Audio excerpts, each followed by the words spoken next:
Bonjour, c'est une évidence pour tous, la société humaine est en train de changer, de se transformer, et cela à toute vitesse. Alors qu'en est-il de la foi, alors que les choses se transforment, la vie se transforme avec les intelligences artificielles, les dernières découvertes scientifiques, historiques, technologiques, tout change, car seul le changement est éternel. Et l'humanité évolue, grandit, lentement, très lentement, comme un petit enfant, mais elle grandit. Et cela dans tous les domaines, surtout technologiques. Ainsi, beaucoup de valeurs des siècles passés n'ont plus cours aujourd'hui. À titre d'exemple, n'oublions pas qu'il n'y a pas si longtemps encore, l'esclavage était partout répandu sur la terre, et même l'anthropophagie existait encore. Tout ce qui fut nos références pendant de nombreux siècles est en train de se transformer en profondeur. Alors, pour ce qui est de la sacralité, on se doit d'avancer également. Nous n'avons pas le droit de rester stationnaires, parce que la peur et les tabous nous paralysent. On se doit de considérer des paradigmes nouveaux, issus des dernières découvertes, d'aller un peu plus loin dans l'observation des choses en rapport avec la sacralité. Nous nous devons, à l'égard de l'humanité, d'avancer sur ce plan également. Il n'y a pas de péché en cela. Cependant, nous connaissons le proverbe qui dit « Science sans conscience est la ruine de l'âme ». Alors qu'en est-il des choses de la foi? La Bible, qui est livre de référence des chrétiens, est elle-même une très ancienne chose. Alors est-il temps de penser différemment? Bien évidemment, la Bible contient des choses qui ont des valeurs éternelles, telles que « tu aimeras ton prochain comme toi-même ». Par contre, il y avait l'autre loi, qui était propre à la sociologie d'une époque donnée, et qui ont été utiles, mais qui ne sont plus du tout reconnus, tels que des tabous alimentaires. De nos jours, il est possible pour un chrétien de manger du porc, et de toute autre chose, et pourtant c'était sacré et tabou à l'époque du Christ. Alors, c'était vraiment sacré ou pas? Et comment une loi qui est censée être divine peut-elle changer? Comment peut-elle devenir caduque? C'était une loi humaine ou une loi divine?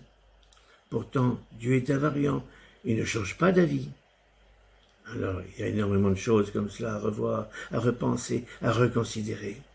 En toute franchise, en toute honnêteté, sans peur, sans notion de péché, car il n'y a pas de péché pour qui veut grandir dans le respect et l'obéissance au divin. Est-ce un péché que de vouloir chercher à comprendre? Est-ce mal? Oui ou non? Eh bien, cette vidéo est le prélude et tout un système de réflexion sur la Bible, toute une suite sur l'architecture du monde spirituel, des anges, les mondes parallèles, le temps, l'espace, la vie, l'éternité. Il ne s'agit pas de désacraliser tout ce qu'a construit notre monde judéo-chrétien, qui était d'une telle utilité pendant de nombreux siècles, non, mais de mettre à jour ce livre précieux, eu égard aux dernières connaissances. Car ce qui est sûr, c'est que l'humanité se doit d'avancer. Car l'Esprit de Dieu se répand dans tout l'univers global et multiplanaire, et il imprègne de la vie, d'une impérieuse nécessité d'élévation, de croissance, pour tous les êtres de toute conscience, dans l'expansion, dans l'univers. Nous savons, cette notion de Dieu peut troubler certaines personnes qui ressemblent casser, détruire l'ancienne vision du bon papa, vers qui nous aimions nous blottir quand tout allait mal dans notre vie. Mais cette série de vidéos apporte une approche moderne de la vie, des choses, de la religion, de la spiritualité. Donc, forcément de son livre de référence, la Bible. Alors, pour cela, cette série de vidéos va s'articuler autour de plusieurs thèmes. Dans un premier temps, nous parlerons de Dieu, et nous allons essayer d'agrandir nos connaissances de celles qui étaient des humains pendant des milliers d'années. Ensuite, nous parlons de la Bible elle-même, par qui elle a été écrite, comment elle a été écrite, bref, le contenant, comment elle a été compilée au cours des siècles. Ensuite, et ce sera plus complet, et peut-être même plus complexe, bien évidemment, nous essaierons d'extraire ce qui est de divin de ce qui est d'humain de la Bible. Comme vous le voyez, le chantier est vaste, très vaste. Alors soyons courageux et commençons.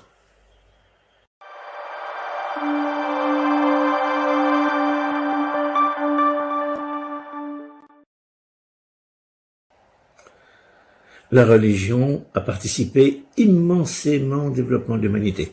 Elle a donné un sens à des gens qui regardaient un ciel étoilé sans avoir aucune réponse à leurs questions. Souvent, ça partait dans tous les sens.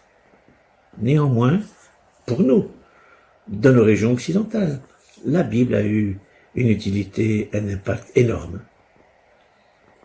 Alors nos ancêtres étaient tout aussi intelligents que nous, bien sûr, mais ils étaient très crédules. Alors ils disaient ce qu'il fallait croire, et ils y croyaient. De toute façon, il n'y avait rien d'autre. Ainsi, des choses sont devenues sacralisées par le temps. Ensuite, on n'a pas osé y toucher. C'est le cas de la Bible. De plus, c'était très difficile d'aller à contre-courant des pensées admises par tous. Socialement, et même physiquement, ça pouvait être très dangereux de ne pas croire à ce que croyait la communauté. Alors le but de ces vidéos, ce n'est pas de déstabiliser, de troubler, de faire mal à quiconque. La sacralité et la foi sont des choses essentielles chez des millions et des millions de gens. Chacun la trouve comme il peut, en fonction de son discernement personnel, son potentiel intellectuel, son horizon socio-culturel, et plein de choses encore. Et il est freiné plus ou moins par ses peurs, par ses habitudes, par ses tabous, qu'on a tous plus ou moins. Ces choses existent. Il ne s'agit pas que cette vidéo fasse mal à quiconque. Mais, si les personnes veulent vivre dans la continuité des croyances de leurs ancêtres d'il y a 1000 ans ou plus, c'est très bien pour eux. S'ils veulent garder la sacralité de leurs ancêtres, qu'ils considéraient comme la vraie vérité, ils sont à ce niveau-là, mais c'est très bien. Mais le but de cette vidéo, est pour ceux qui ont déjà dépassé ce stade et qui se posent des questions, aussi, nous vous proposons d'avoir une approche plus logique, plus posée, et surtout de se débarrasser de toutes ces émotions qui entraînent et qui entravent le raisonnement. Alors nous avons étudié la Bible, qui est ici, chez nous, dans nos régions occidentales, a été la base de la sacralité pendant 1500 ans. Alors il ne s'agit pas de faire mal à quiconque, ou de casser la baraque, comme on dit communément. Il s'agit juste de voir les choses avec un autre angle, avec des réflexions plus poussées, éclairées par les connaissances actuelles. Comment lier tout ça? Alors si une personne ne veut pas aller plus loin, parce qu'elle a peur, c'est bien, il n'y a aucun problème. Mais si d'autres veulent aller plus loin, on va essayer d'avancer ensemble. Puis peut-être qu'on va faire un pas de plus vers la vérité.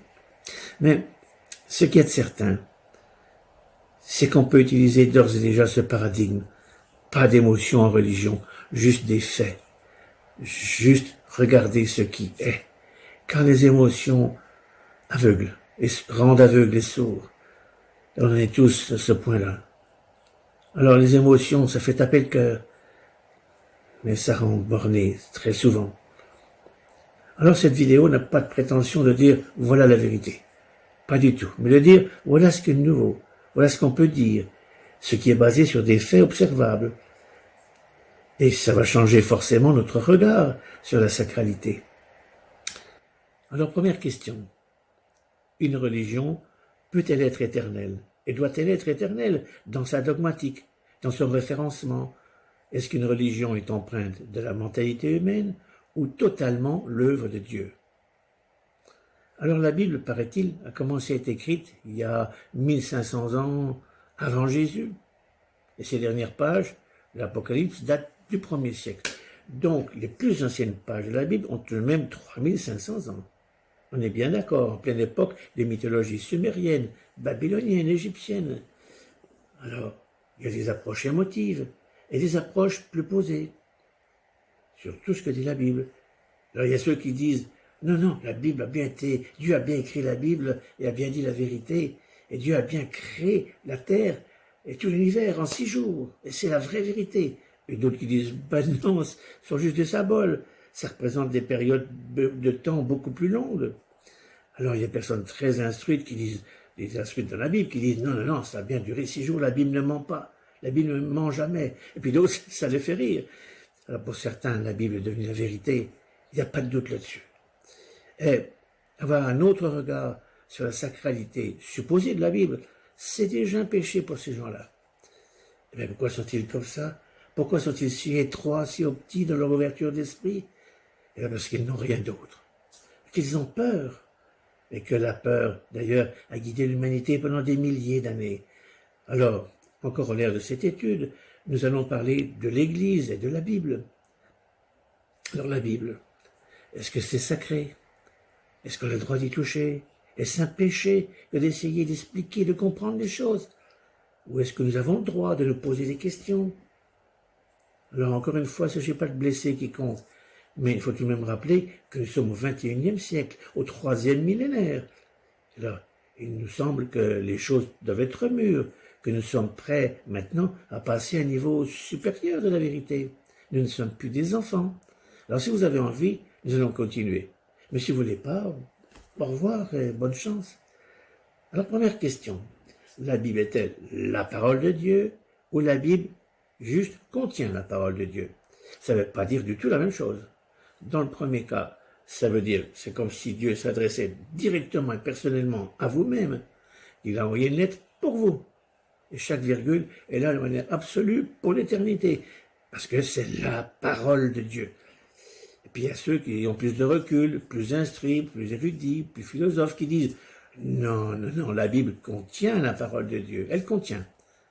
C'est déjà pas mal. Alors ça ne veut pas dire exactement la même chose, voire pas du tout la même chose.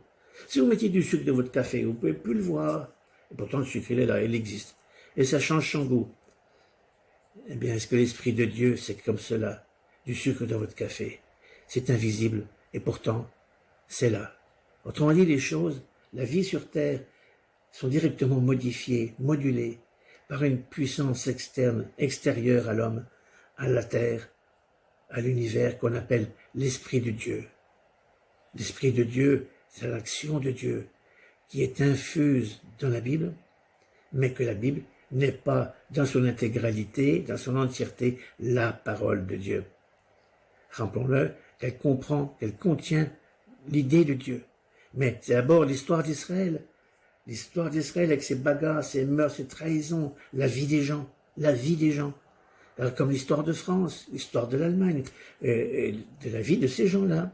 Le sucre dans le café, avec l'infusion de l'Esprit de Dieu qui transforme les gens, les mentalités, les civilisations, les personnalités, lentement, très lentement. Rappelons encore qu'il n'y a pas si longtemps que ça, l'esclavage était partout sur Terre, et que maintenant c'est un délit grave. Il y a donc une élévation des consciences, lente, mais inexorable. Alors d'après les biblistes, le début de la Bible, les 5 premiers livres de la Bible, la Genèse, l'Exode, le Lévitique, le Nombre, le Deutéronome, auraient été en réalité écrits par Moïse, sous l'impulsion directe du mot à mot de Dieu. Pour bien comprendre l'action de Dieu, nous allons prendre un exemple, un rapport père-enfant. Si vous avez eu des enfants, quand c'était petit, vous leur avez parlé comme un tout petit, et puis avec des petites histoires le soir au coucher pour s'endormir. Et même certains d'entre vous lui ont parlé du Père Noël. Est-ce que vous avez l'intention de leur faire du tort, de leur mentir sciemment, de leur faire du mal? Bien sûr que non, c'était mignon. Mais d'autres, des puristes, vont dire « Ah non, non, faut pas raconter l'histoire aux enfants. C'est un mensonge, faut pas raconter le mensonge aux enfants. » Alors bien sûr, certains verraient ça comme du purisme, qui existe d'ailleurs depuis la nuit des temps. Rappelons qu'à l'époque de Jésus, les pharisiens, qui étaient une secte juive, une approche juive de la vérité, ils avaient plus de 600 commandements, de commandements qui rendaient la vie des gens infernale. C'était celui qui était le plus grand, le plus vu, le plus renommé, le plus pur, et cela envahissait totalement la vie des petites gens. Maintenant, la question de savoir si la vie intervient oui ou non dans les affaires humaines. Alors évidemment, il y a des témoignages dans toute l'histoire humaine. Les gens parlent de ressentis, de rêves bizarres qui se réalisaient, et ils ont l'impression alors que c'est le ciel qui leur parlait. Mais peut-être qu'ils confondaient le monde spirituel, le monde astral, le monde paranormal avec le ciel. C'est pas parce qu'ils entendent une voix que forcément ça venait de Dieu. Parce que ça peut venir de tas de choses, mais pas forcément de Dieu. Alors, évidemment, chacun s'y retrouve.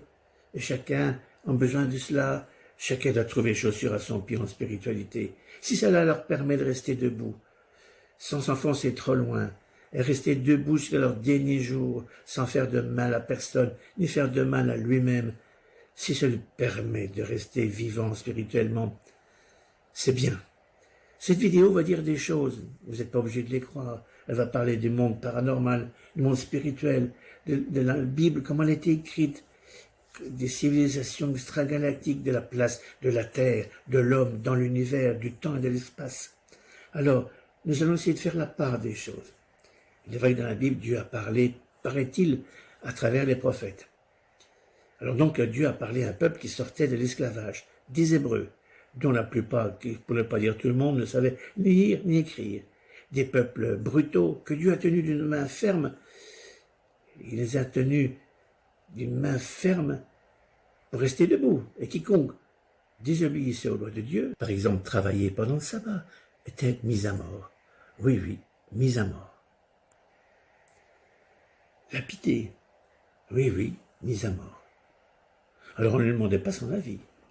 Alors, est-ce que cela était utile pour construire une religion chez des êtres primaires, incultes et brutaux? Alors cette vidéo ne va pas vous proposer de plus croire en Dieu, de moins croire en Dieu, d'avoir plus de pratiques religieuses, d'avoir moins de pratiques religieuses, mais peut-être de mieux croire à Dieu, d'ouvrir des yeux sur ce qui est, de réfléchir, d'oser poser les bonnes questions.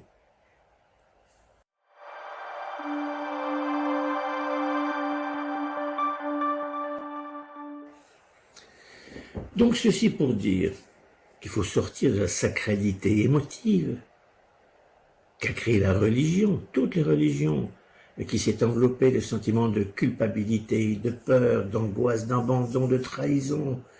Sortons de nos peurs, pas d'émotions en religion. Regardons ce qui est, uniquement ce qui est, dans la mesure du faisable, tout en sachant bien sûr qu'on peut être sans le vouloir manipulé par des autres consciences, par des puissances. Il y a eu tellement de témoignages, des choses dites par des gens très sérieux, très honnêtes, qui ont eu des visions des anges, des démons, ça part dans tous les sens. Alors il y a même la Bible qui dit, les gens qui ont vu des choses extraordinaires, c'est pas étonnant, parce que le diable lui-même ne cesse de se transformer en ange de lumière. Patatras, tout ce qu'elle se figure. C'est-à-dire, vous avez vu un ange magnifique qui vous a dit des choses magnifiques. Ah non, non, non, c'est pas un ange, c'est le diable. Ah bon? Mais comment on en est sûr? Eh ben voilà, encore un coup, chacun doit trouver chaussure à son pied. Si vous voulez pas aller plus loin, c'est bien. Si vous voulez aller plus loin, c'est bien aussi. Nous, on va essayer d'aller plus loin, avec courage. Essayons de regarder les choses avec courage. Et il n'y a pas de péché de vouloir chercher à comprendre, car notre nature divine en nous, cette nature universelle divine, nous pousse d'une manière permanente à progresser. Et cet être simiesque du départ, qu'il a transformé avec une conscience, avec une âme, cette petite étincelle divine, eh bien, on a le droit, en tant qu'enfant de Dieu, de se poser des questions. Non pas qu'on veut tout remettre en cause, non, on veut pas casser la baraque, non plus. On veut juste grandir et poser les bonnes questions, honnêtement, sereinement.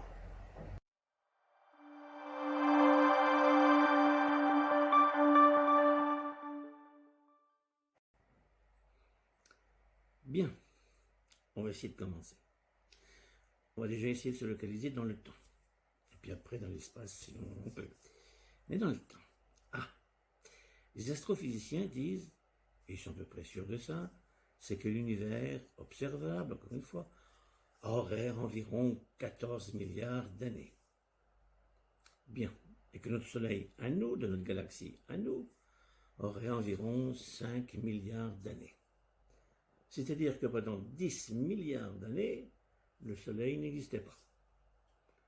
Et que notre planète à nous, bien plus tard, a commencé à se former autour du Soleil, s'est refroidi très lentement, et a mis des millions et des centaines de millions d'années avant d'être habitable. Et ça a commencé par des organismes très primitifs, unicellulaires. Et puis, la Terre s'est lentement modifiée, et puis la vie a pris le temps de s'expanser. Des animaux sont venus, des centaines de millions d'années plus tard, les mammifères sont venus. Mais la vie comme on la connaît, nous, c'est juste quelques millions d'années par rapport aux 5 milliards d'années de la Terre. Ça veut dire que c'est rien, c'est infime.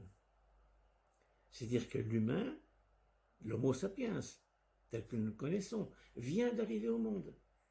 Et pendant des centaines et des centaines de millions d'années, avant, sur Terre, il n'y avait pas d'humain. Alors il y avait plein de choses, mais il n'y avait pas d'humain. Pas de conscience humaine. Alors évidemment, il y a beaucoup de théories qui partent des fois dans tous les sens. Mais nous, on fait avec ce qu'on sait pour le moment.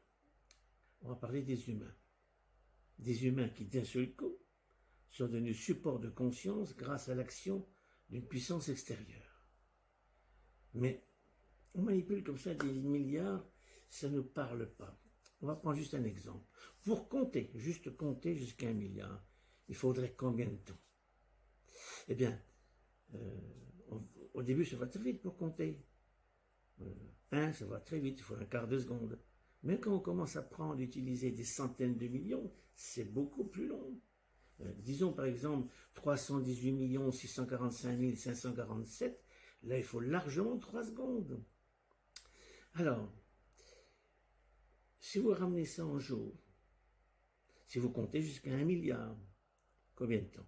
En comptant 24 heures sur 24, eh bien il vous faut presque un siècle. Eh oui, c'est incroyable. Faites les calculs vous-même, vous verrez. Environ un siècle. Alors vous voyez, simplement compter environ un siècle. Ceci pour nous donner une perspective de ce que c'est 1 milliard. Eh bien, les humains tels que les connaissons, nous, viennent d'arriver à peine sur Terre. Ça veut donc dire qu'il y a possiblement, dans l'infini de l'univers, des civilisations qui sont nées il y a des milliards d'années, qui se sont étendues, expansées pendant des milliards d'années et qui ont fini par disparaître il y a des milliards d'années. Et dont on ne sait rien, et dont on ne saura jamais rien, ils sont dilués, oubliés dans l'infinité du temps. Alors évidemment, il faut reconnaître, ça nous met quand même à notre juste place. D'un seul coup, on s'aperçoit que la Terre, dans l'univers infini, n'est rien, enfin rien. C'est un grain de sable dans une plage qui fait des kilomètres de long.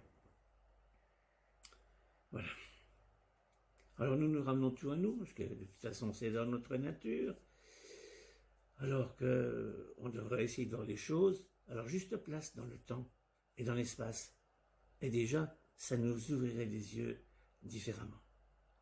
Regardons ce qui est, parce que si on garde toujours, si on conserve l'idée d'un créateur, alors le créateur c'est quoi, c'est qui?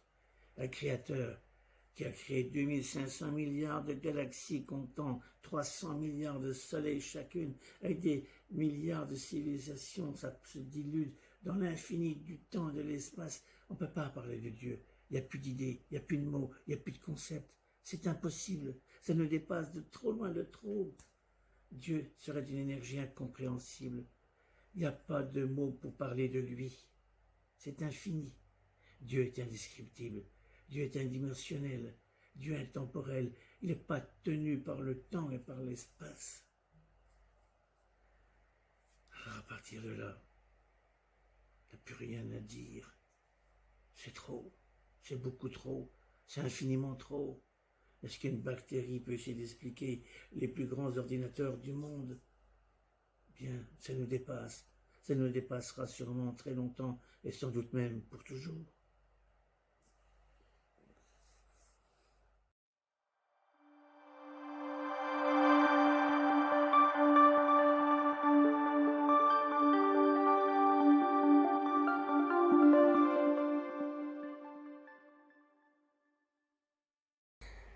Bien, alors nous allons essayer, non pas expliquer Dieu, on l'a vu, c'est parfaitement impossible, mais au moins de faire le point de ce qui nous semble compréhensible avec nos concepts de maintenant.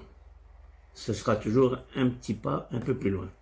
Bien, ce qu'on peut dire, c'est qu'est l'image de Dieu. Vous savez bien, dans le contexte de toutes les multitudes de religions de la Terre, et ce qui s'est révélé chez beaucoup depuis très longtemps, depuis la nuit des temps, comme un être anthropomorphe, qui ressemblerait plus ou moins à l'humain, peuplé d'une infinie bonté, un être pensant par excellence, parfait père de ses créatures. Et qui plus est, il faut savoir, ne pas oublier que son existence suprême était révélée par des prophètes, dans un contexte religieux propre à une époque, et un socio-culturel proportionnel de cette époque. Jésus lui-même est venu à une époque où le langage était métaphorique, où la science n'existait pas, les idées dominantes étaient irrationnelles, fortement imprégnées de conceptions d'ordre magique. Oui, d'ordre magique. Alors que maintenant nous savons que Dieu est adimensionnel. On ne peut pas le représenter. Ça n'a pas de sens de parler d'éternité et de temps concernant Dieu. Dieu n'a pas de limite. Dieu, par rapport à nous, c'est aussi une source d'information cosmique infinie.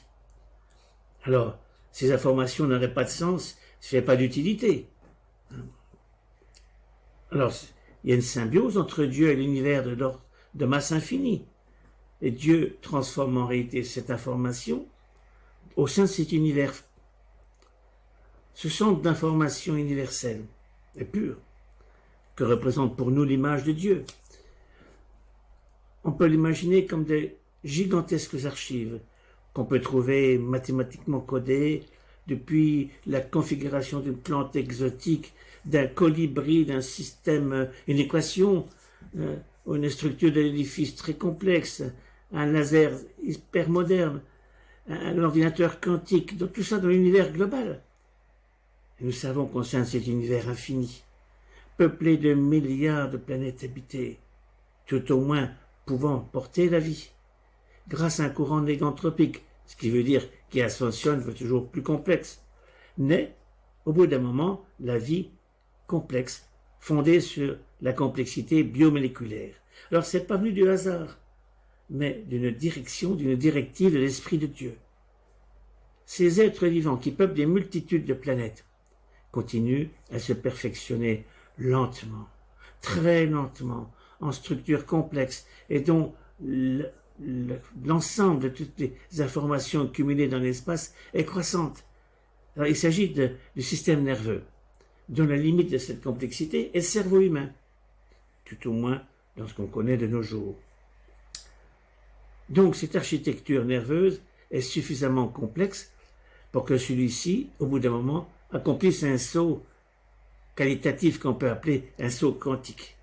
Elle se met en contact avec le monde spirituel et s'enrichisse au maximum avec cet extraordinaire cerveau de l'univers que nous on appelle Dieu.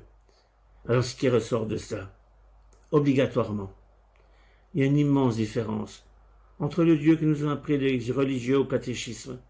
Dieu n'est pas l'être que Dieu, que les religieux imaginent, avec une structure humaine, anthropoïde au moins, et que Dieu déciderait un jour de créer l'univers.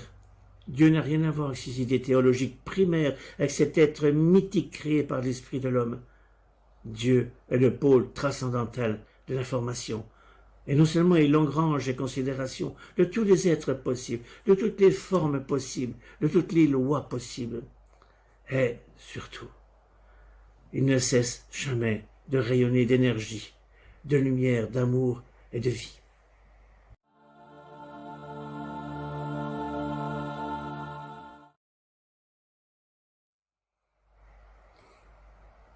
Alors nous avons vu, tout au long de cette vidéo, à quel point l'Esprit de Dieu accompagne une race en évolution.